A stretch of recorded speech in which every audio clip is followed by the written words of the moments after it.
ും മുസാമതങ്ങളും മദീന പള്ളിയിൽ ഇങ്ങനെ കിടക്കണം. രണ്ടാളെ കാലും ഇങ്ങനെ പുറത്ത് കാണുന്നുണ്ട്, മേലെ ഒരു പുതപ്പും വെച്ചിട്ട് രണ്ടാളും കിടക്കുക. ഒന്ന് കറുത്ത കാലാണ്, ഇപ്പുറത്തെ വെളുത്ത കാലാണ്. അങ്ങനെ ഇദ്ദേഹം ഇങ്ങനെ നോക്കുന്നു, കാലിലേക്ക് നോക്കിയിട്ട് പറഞ്ഞു, ഇത് ഈ വാപ്പാൻ്റെ മോൻ തന്നെയാണ് കേട്ടോ എന്ന് പറഞ്ഞു. മൂപ്പർക്ക് അതൊന്നും അറിയില്ല, മൂപ്പർ അങ്ങനെ പറഞ്ഞു. അപ്പോൾ സ്വഹാബികൾ തങ്ങളോട് പറഞ്ഞു, നബിയേ അങ്ങ് പറഞ്ഞതുപോലെ ഇതാ ഇയാൾ പറഞ്ഞിരിക്കുന്നു. അദ്ദേഹമാണെങ്കിലോ അറബികളിൽ അംഗീകരിക്കപ്പെടുന്ന ഒരാളാണ്, നെസബ നോക്കുന്നൊരു മനുഷ്യനാണ്, കുടുംബ തറവാടിൻ്റെ സിൽസിലയൊക്കെ മനസ്സിലാക്കുന്ന ഒരാളാണ്.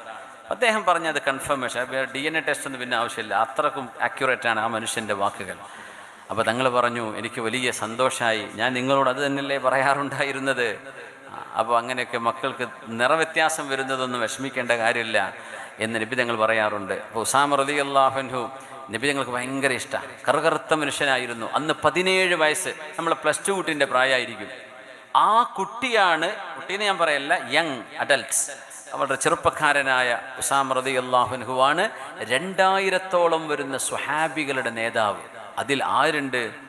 60-നോടടുത്ത ഉസ്മാൻ റളിയല്ലാഹു അൻഹു ഉണ്ട്, ഉമർ റളിയല്ലാഹു അൻഹു ഉണ്ട്. ഇവരൊക്കെ സൈന്യത്തിൽ പോകേണ്ടവരാ. സിദ്ദീഖ് എന്നവർ പിന്നെ ഖലീഫയായിട്ട് മദീനയിൽ നിൽക്കുക, പോരാൻ പറ്റില്ല. പ്രായമുള്ള ഒരുപാട്, സഅദ് റളിയല്ലാഹു അൻഹു, അംർ ഇബ്നുൽ ആസ് തങ്ങളെ പോലെ ദാഹിയത്തു മിൻ ജവാഹിൽ അറബ്, അറബികളിലെ ബുദ്ധിരാക്ഷസൻ, അവരൊക്കെ ഈ സൈന്യത്തിലുണ്ട്. നേതാവോ 17 വയസ്സ്. നമ്മൾ അതിൻ്റെ ഇടയ്ക്കൊരു കാര്യം പറയാം, കമ്മിറ്റിക്കാരും വിഷമം വിചാരിക്കരുത്. നല്ല യോഗ്യതയുള്ള ചെറുപ്പക്കാരെയൊക്കെ എന്ത് ചെയ്യണം, മുഖ്യധാരയിലേക്ക് കൊണ്ടുവരണം. പ്രായം മാത്രം ഒരു ഇതാക്കി വെക്കരുത് എന്നാണ്. പിന്നെ അങ്ങനെ ആരെങ്കിലും ഒരു ചെറുപ്പക്കാരനെ കമ്മിറ്റിയിലേക്ക് എടുത്തു കഴിഞ്ഞാൽ നെഞ്ചു വിരിച്ച് നടക്കും ചെയ്യരുത്, കാരണന്മാരെ ബഹുമാനിക്കും വേണം. അതിനും തെളിവ് ഈ സംഭവം തന്നെയാണ്. ഉസാമ റളിയല്ലാഹു അൻഹു ആ ഒട്ടകപ്പുറത്ത് ഇങ്ങനെ പോകുമ്പോഴേ സിദ്ദീഖ് റളിയല്ലാഹുവിന് യാത്രയൊക്കെയാണ്, ഖലീഫയാണ്. തങ്ങൾ വഫാത്തായിട്ട് ഏതാനും ആഴ്ചകളെ ആയിട്ടുള്ളൂ. ഭയങ്കര വേദനയിലാണ് മദീന. ഒട്ടകത്തിൻ്റെ കയറ് പിടിച്ച് മഹാനായ സിദ്ദീഖ് റളിയല്ലാഹുവിന് ചെരുപ്പിടാതെ മദീനയിൽ ഇങ്ങനെ നടക്കണം. ഉസാമ തങ്ങൾ മേലെയാണ്, ഒട്ടകത്തിൻ്റെ മുകളിലാണ്. അവർ റോമിലേക്ക് പോകും. എത്ര ദൂരം പോകണം? അന്ന് റോം എന്ന് പറഞ്ഞാൽ കോൺസ്റ്റാന്റിനോപ്പിൾ, ഇപ്പം ഇന്നത്തെ ഇസ്തംബൂൾ. ഏതായിരുന്നാലും ഉസാമ തങ്ങൾ പറഞ്ഞു, യാ ഖലീഫത റസൂലില്ലാഹ്, അല്ലാഹുവിൻ്റെ റസൂലിൻ്റെ ഖലീഫയായവരെ, നിങ്ങൾ ഈ പണി ചെയ്യരുത്. എൻ്റെ ഒട്ടകത്തിൻ്റെ കയറ് പിടിക്കേ, ഒന്നുകിൽ ഞാൻ താഴെ ഇറങ്ങും, അല്ലെങ്കിൽ നിങ്ങൾ മേലെ കയറണം, അല്ലെങ്കിൽ നമ്മൾ രണ്ടുപേരും താഴെ എന്നല്ല. നിങ്ങൾ എൻ്റെ ഒട്ടകത്തിൻ്റെ കയറ് പിടിച്ച് നടക്കുകയോ, ഇത് ഞാൻ സമ്മതിക്കൂല, ഞാൻ ഇറങ്ങാൻ. സിദ്ദീഖ് നിങ്ങൾ ഇറങ്ങാനും പാടില്ല, ഞാൻ എൻ്റെ കയറുമില്ല, അവിടെ നിൽക്കുമെന്ന് പറഞ്ഞു. സിദ്ദീഖ് എന്നവരെ നിങ്ങൾ എന്താണ് ഈ ചെയ്യുന്നത്? നിങ്ങൾ എൻ്റെ ഒട്ടകത്തിൻ്റെ കയറ് പിടിക്കേ. സാമ അടങ്ങിയിരിക്കും. സിദ്ദീഖ് റളിയല്ലാഹു അൻഹു വല്ലാത്ത ബഹുമാനം, അങ്ങോട്ടും ഇങ്ങോട്ടും. പുണ്യനബി തങ്ങൾ തീരുമാനിച്ചത് ഉസാമ തങ്ങൾ നേതാവായിട്ട് പോകണമെന്ന്. പക്ഷേ തങ്ങൾക്കപ്പോഴും അസുഖമായി, ആ എക്സ്പെഡിഷൻ നടന്നില്ല, ആ സൈന്യത്തിൻ്റെ പുറപ്പാട് നടന്നില്ല. അതാണ് സിദ്ദീഖ് എന്നവർ നടപ്പാക്കുന്നത്. തങ്ങൾ തെരഞ്ഞെടുത്ത നേതാവാണ് ഉസാമ റളിയല്ലാഹു. തങ്ങളാണ് നോമിനേറ്റ് ചെയ്തത്, ഉസാമ തങ്ങളായിരിക്കണം നേതാവ്. 17 വയസ്സ്. അതിൽ മറ്റൊരു ഘടകം എന്ന് വെച്ചാൽ, നമ്മളെ കുട്ടികളെ പോലെ ഗെയിമും കളിച്ച് നടക്കുന്ന മക്കളല്ല അത്. കൊച്ചു പ്രായത്തിൽ അത്രയ്ക്ക് വലിയ ലീഡർഷിപ്പ് സ്കില്ലുകൾ അന്നത്തെ മക്കൾക്കുണ്ടായിരുന്നു എന്നല്ലേ ഇതിനർത്ഥം. 2000-ഓളം വരുന്നൊരു സൈന്യത്തിന് ഓർഡർ കൊടുക്കാൻ കഴിയുന്ന കമാൻഡർ ഇൻ ചീഫ് മഹാനായ ഉസാമത്ത് ഇബ്നു സെയ്ദ്. എത്ര വയസ്സ്? 17 years old. നമ്മുടെ മക്കൾക്ക് അത് ചെയ്യാം. ക്രിക്കറ്റ് കളിക്കുക, ഫുട്ബോൾ കളിക്കുക എന്നല്ലാണ്ട് ഒരു 10-അംഗ സംഘത്തിന് നേതാവാകാൻ നമ്മുടെ കുട്ടികൾ ലീഡർഷിപ്പ് ക്വാളിറ്റി എത്ര മക്കൾക്കുണ്ട്? തലച്ചോറ് വർക്ക് ചെയ്യുന്ന വല്ല പണിക്ക് നമ്മളെ മക്കളെ കിട്ടുന്നുണ്ടോ? ചിന്തിക്കണം. ഈ ഉമ്മത്തിൻ്റെ അസ്തിത്വം എന്ന് പറയുന്നത് ബുദ്ധിപരമായ മുന്നേറ്റത്തിലൂടെയാണ്. അതില്ലെങ്കിൽ ഒന്നിനും പറ്റില്ല. ഉസാമ റളിയല്ലാഹു അൻഹു താഴെ ഇറങ്ങാൻ വേണ്ടി വെമ്പൽ കൊള്ളുകയാണ്. ബഹുമാനമാണത്. സിദ്ദീഖ് തങ്ങൾ അങ്ങോട്ട് ബഹുമാനിക്കുക, ഉസാമ തങ്ങൾ ഇങ്ങോട്ട് ബഹുമാനിക്കുക. ഇത് പറഞ്ഞു, വമാലിയ ലാ ഉഅബ്ബിറു ഖദമയ്യ ഫീ സബീലില്ലാഹി സാഅ. കുറച്ചു നേരം അള്ളാഹുവിന് വേണ്ടി എൻ്റെ കാലിൽ പൊടി പുരണ്ടാൽ എന്താണ് ഉസാമ കുഴപ്പം? നിങ്ങൾ ഇത്രയും ദൂരം യാത്ര പോവല്ലേ, ഞാൻ ചെരുപ്പിടാണ്ട് കുറച്ചു നേരം ഈ മരുഭൂമിയിൽ നടന്നു വരുന്നു, അതുകൊണ്ട് എന്ത് കുഴപ്പമുള്ളത്? അതുകൊണ്ട് നിങ്ങൾ അവിടെ ഇരിക്കും, നിങ്ങൾ താഴെ ഇറങ്ങേണ്ട, നിങ്ങൾ നേതാവാണ്. സാമതങ്ങൾക്ക് നിൽക്കാൻ പറ്റുന്നില്ല. ഞാൻ ഇറങ്ങുകയാണ്. പിന്നെ ഒട്ടകപ്പുറത്ത് ഇറങ്ങാൻ ചാടുക എന്ന് പറഞ്ഞാൽ കൈയും കാലും മുറിഞ്ഞു പോകും, ഹൈറ്റ് ഉണ്ട്. ഉസാമങ്ങൾക്ക് ചാടി ഇറങ്ങാൻ പറ്റിയില്ല, അവിടെ നിന്നു. എന്നിട്ട് ചോദിക്കുകയാണ്, ഉസാമ ഞാനൊരു കാര്യം ചോദിച്ചോട്ടെ? അമീറുൽ മുഅ്മിനീൻ തഅ്മുർനി, എന്താ വേണ്ടത് പറഞ്ഞോളൂ, എന്നോട് കൽപ്പിച്ചോളൂ. ഇല്ല, ഞാൻ നിങ്ങളോട് റിക്വസ്റ്റ് ചെയ്യാൻ. എന്താ വേണ്ടത്?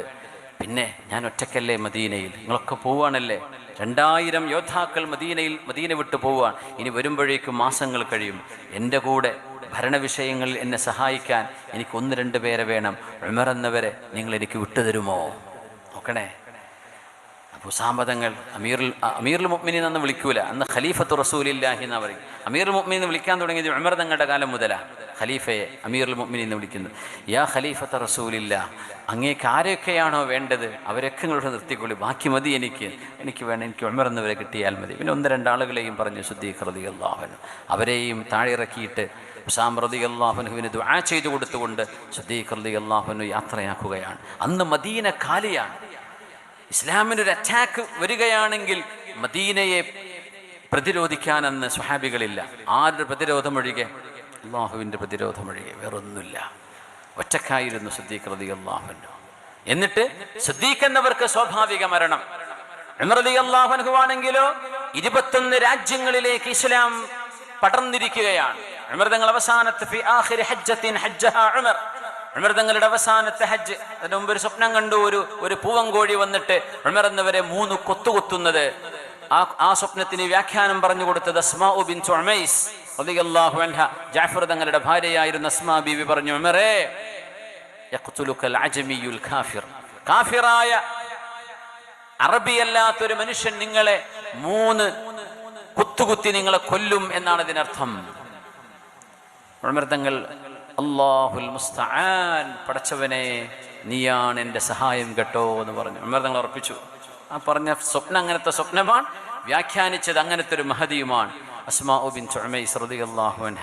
ഉമർ തങ്ങൾ ആ നേരത്ത് ജംറയിൽ കല്ലെറിഞ്ഞുകൊണ്ട് ഉമർ എന്നവർ ആ മണ്ണിൽ മലർന്നു കിടന്നിട്ട് ഒരു പ്രാർത്ഥന ചെയ്തിട്ടുണ്ട്. അല്ലാഹുവേ, അല്ലാഹുമ്മ ഹാദാ ഉമർ, ഞാൻ ഉമർ റബ്ബേ റഖഅദുമി വശാബ റഅസി, എൻ്റെ എല്ലുകളൊക്കെ ദുർബലമായിരിക്കുന്നു റബ്ബേ, എൻ്റെ തലമുടിയാകമാനം നരച്ചിരിക്കുന്നു റബ്ബേ, വന്തശറത് റഅയ്യതി, എൻ്റെ പ്രജകൾ ലോകത്തിന്റെ നാനാഭാഗങ്ങളിൽ പ്രചരിച്ചു കഴിഞ്ഞു റബ്ബേ, ഇനി എനിക്കൊരു പേടിയില്ല. അതുകൊണ്ട് അല്ലാഹുവേ ഖുദ്നി ഇലൈക് ഫീ ഗൈരി ദർറാ, ഒരു ഫിത്നയിലോ ഒരു പ്രയാസത്തിലോ പെടാതെ നീ എന്നെ നിന്നിലേക്ക് സ്വീകരിക്കണമേ. ഉമർ തങ്ങൾ ഹജ്ജ് ചെയ്ത ദുആയാണ്. ആ ദുആ കഴിഞ്ഞ് ഏതാനും ആഴ്ചകൾ കഴിഞ്ഞപ്പോഴാ അബൂ ലുഅത്തുൽ മജൂസി, തീ ആരാധകനായിരുന്ന ഇറാനുകാരനായിരുന്ന അബൂ ലുഅ, മഹാനായ ഉമർ എന്നവരെ ഒരു വിഷത്തിലൂട്ടിയ ഒരു കഠാര കൊണ്ട് സുബഹി നിസ്കാരത്തിന് ഇമാമ് നിൽക്കുമ്പോൾ മഹാനവറുകളെ വന്ന് കൊല്ലുന്നത് നോക്കണം. ആ ജമാഅത്തിന് നിൽക്കുമ്പോൾ മദീന പള്ളി നിറയെ ആളുകളാണ്. കാരണം ഹജ്ജ് കഴിഞ്ഞ് വന്ന ഉമർ എന്നവരെ കാണാൻ ഒരുപാട് ആൾക്കാർ വന്നിട്ടുണ്ട്. മദീന പള്ളി നിറയെ ആളുകളുണ്ട്. പക്ഷേ അള്ളാഹുവിന്റെ ഖളാ മഹാനവറുകൾക്ക് രക്തസാക്ഷിത്വമാണ്. മദീനയിൽ ആളുകളില്ലാത്തൊരു നേരം സിദ്ദീഖ് റളിയല്ലാഹു അൻഹു ഒറ്റക്ക് നിന്നത് അള്ളാഹുവിന്റെ ഖളാ വിരിപ്പിൽ കടന്നുള്ള മരണമാണ്. ആയുസ്സിനെ മുന്തിക്കുവാനോ പിന്തിക്കുവാനോ റബ്ബിനല്ലാതെ മറ്റാർക്കും കഴിയില്ല എന്ന അള്ളാഹുവിൻ്റെ ഒരു അസലിയായ റബ്ബിൻ്റെ തീരുമാനം അള്ളാഹു നമ്മളെ ബോധിപ്പിക്കുകയാണ്. പിന്നെ ഒരൊറ്റ വഴിയേ ഉള്ളൂ ആയുസ് നീളണമെങ്കിൽ. അതാണ് നബി തങ്ങൾ പറഞ്ഞത്, മൻ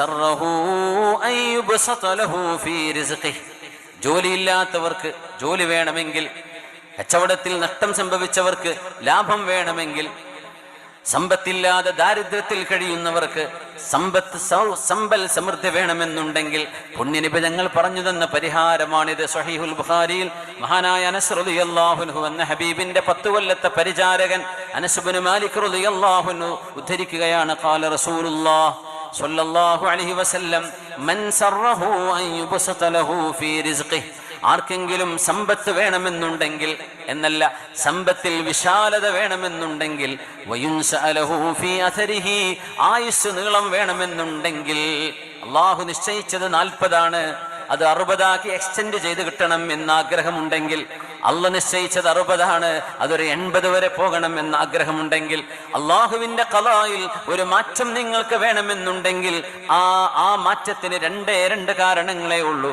ലാ യറുദ്ദുൽ ഖളാ ഇല്ല ദുആ, മുഅ്മിനീങ്ങൾ ചെയ്യുന്ന ദുആ കൊണ്ട് മാത്രമാണ് ഖളാഇനെ അല്ലാഹു മാറ്റിമറിക്കുന്നത്. അതിനാണ് നമ്മൾ ദ്വാരക്കുന്നത്, അസുഖം ശിഫയാക്കണേ. ഒരുപക്ഷെ ശിഫയാവാതെ ആ അസുഖത്തിലൂടെ മരിക്കണമെന്നായിരിക്കും അള്ളാഹുവിന്റെ ഖളാ എങ്കിൽ ഒരു സദസ്സിൽ വെച്ച് നടക്കുന്ന ദുആ, ഒറ്റക്ക് നടത്തുന്ന ദുആ, പാതിരാത്രികളിൽ മുസല്ല വെച്ച് സുബഹിക്ക് മുമ്പ് എഴുന്നേറ്റ് നിസ്കരിക്കുന്ന ആ നിസ്കാരങ്ങൾക്ക് പിറകെയുള്ള ദുആ, ജൗഫുൽ ലൈലിലെ ദുആ, വെള്ളിയാഴ്ച രാവിലോ പകലിലോ നടക്കുന്ന ദുആ, ബാങ്ക് വിളിച്ച് ഇഖാമത്തിന്റെ ഇടയിലുള്ള ദുആ, ഇമാം മിമ്പറിൽ കയറി ഒന്നാമത്തെ ഖുതുബ കഴിഞ്ഞിരുന്ന് രണ്ടാം ഖുതുബയിലേക്ക് എഴുന്നേൽക്കുന്നതിന്റെ ഇടയിൽ ഇമാം ഇരിക്കുന്ന ഏതാനും സെക്കൻഡുകൾ ഇരിക്കുന്ന സമയം, പിന്നെ ഹറമുകളിൽ 2 ഹറമൈനുകളിൽ ദുആഇന്റെ ഒരുപാട് സ്ഥലങ്ങൾ. അല്ലാഹു തആല ദുആഇന് ഉത്തരം നൽകാൻ ഏറെ സാധ്യതയുള്ള സമയങ്ങളും സ്ഥലങ്ങളുമുണ്ട് എന്ന് നബി ഞങ്ങൾ പഠിപ്പിച്ചത് സ്വല്ലല്ലാഹു അലൈഹി വസല്ലം. ആ പ്രാർത്ഥനകൾ കാരണം അല്ലാഹുവിന്റെ ഖളാഇനെ അല്ലാഹു മാറ്റിത്തരും. പിന്നെ പറഞ്ഞത് ഫൽയസിൽ റഹിമഹു,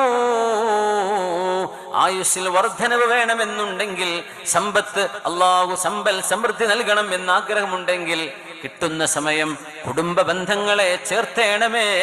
കുടുംബങ്ങളിൽ ചെന്ന് നിങ്ങളുടെ ബന്ധങ്ങളെ ചേർത്ത് പിടിക്കണമേ, കുശലാന്വേഷണം നടത്തേണമേ, അവരുമായി ഇടപഴകണമേ, അവരുമായി സ്നേഹബന്ധത്തിലാകണമേ, പിണക്കങ്ങളെ പരിഹരിക്കണമേ. നിങ്ങളോട് പിണങ്ങിയ അമ്മായിയോട്, അല്ലെങ്കിൽ മൂത്താപ്പയോട്, എളാപ്പയോട്, ജ്യേഷ്ഠനോട്, അനുജനോട്, നിങ്ങളുടെ ബന്ധുക്കളോട്, ചോര ബന്ധമുള്ളവരോട്, നിങ്ങളുടെ കുടുംബക്കാരോട് ആരോടൊക്കെ പിണക്കങ്ങളുണ്ടോ ആ പിണക്കങ്ങളെ പരിഹരിക്കുകയും പൊരുത്തപ്പിടിക്കുകയും ചെയ്തുകൊണ്ടെങ്കിലും നിങ്ങളല്ല തെറ്റുകാരെങ്കിൽ പോലും നിങ്ങളായിട്ട് മുൻകൈയെടുത്ത പിണക്കങ്ങളെ പരിഹരിക്കാൻ നിങ്ങൾ മുന്നോട്ട് വരികയാണെങ്കിൽ അല്ലാഹു നിങ്ങൾക്ക് സമ്പത്ത് തരും, അല്ലാഹു നിങ്ങൾക്ക് ആയുസ്സിൽ വർധനവ് തരുമെന്ന് നബിയുനാ റസൂലുള്ളാഹി സ്വല്ലല്ലാഹു അലൈഹി വസല്ലം. കുടുംബത്തിൽ ഒരാളോട് ഒരു പിണക്കമില്ലാത്ത ആൾക്കാർ ഒന്ന് കൈവയ്ക്കട്ടെ. ഒരാളോട് ഒരു പിണക്കം കുടുംബത്തിലില്ല. മാഷാ അല്ലാഹ്. മതി മതി മതിട്ട് ഇനി പൊക്കണ്ട. അൽഹംദുലില്ലാഹ്. ഇനി പൊക്കിക്കൊണ്ടേ പോവുകയാണെന്ന് ഞാൻ വിചാരിക്കുകയാണ് കേട്ടോ. എല്ലാവരും ആർക്കും ഒരു കുടുംബത്തിനും വിഷമങ്ങളില്ല എന്ന് തന്നെ വിചാരിക്കട്ടെ. ഇനി ഉണ്ടെങ്കിൽ അങ്ങനെ പറയാലോ, ഫർളൻ സങ്കല്പിക്കുകയാണെങ്കിൽ ഇവിടെ നിന്ന് എഴുന്നേറ്റിൻ്റെ അടുത്ത പരിപാടി വിളിക്കാൻ പറ്റുമെങ്കിൽ വിളിക്കാം, ഇല്ലെങ്കിൽ നാളെ രാവിലെ തന്നെ ചെന്നിട്ട് കാക്ക പൊരുത്തപ്പെട്ടില്ലേട്ടാ, നമ്മളൊക്കെ മരിച്ചു പോകേണ്ട മനുഷ്യന്മാരല്ലേ എന്ന് പറയാം. കാക്ക ചിലപ്പം മറുപടി പറയാം, നീ പോയിക്കോ, മരണം വരെ ഞാൻ നിനക്ക് പൊരുത്തപ്പെടില്ല എന്നായിരിക്കും കാക്ക പറയാം. അത് മുമ്പ് പറഞ്ഞോട്ടെ, അതിന് കുഴപ്പമില്ല. നിങ്ങളുടെ കാര്യം സലാമത്തായി, നിങ്ങൾ ചെന്ന് പറഞ്ഞില്ലേ, അത് മതി. ഒരാൾ നിങ്ങളോട് മാപ്പ് തരണേ എന്ന് വന്ന് ചോദിച്ചാൽ നിങ്ങൾ മാപ്പ് കൊടുക്കണം എന്ന് ആരുടെ കൽപ്പനയാ? നബി ഞങ്ങളുടെ കൽപ്പനയാ സ്വല്ലല്ലാഹു അലൈഹി വസല്ലം. തങ്ങൾ അനുസരിക്കണ്ടേ? മാപ്പ് ചെയ്ത് കൊടുക്കണം. ഞാൻ പൊരുത്തപ്പെടൂല, ഞാൻ മരിക്കണവരെ, ചില ഉമ്മാരൊക്കെ ഉണ്ട് അങ്ങനെ പറയാം, മരിക്കണവരെ മയ്യത്ത് പോയി കാണാൻ വരരുത് എന്നൊക്കെ പറയും. എന്നാരും അങ്ങനെ പറയല്ലേ.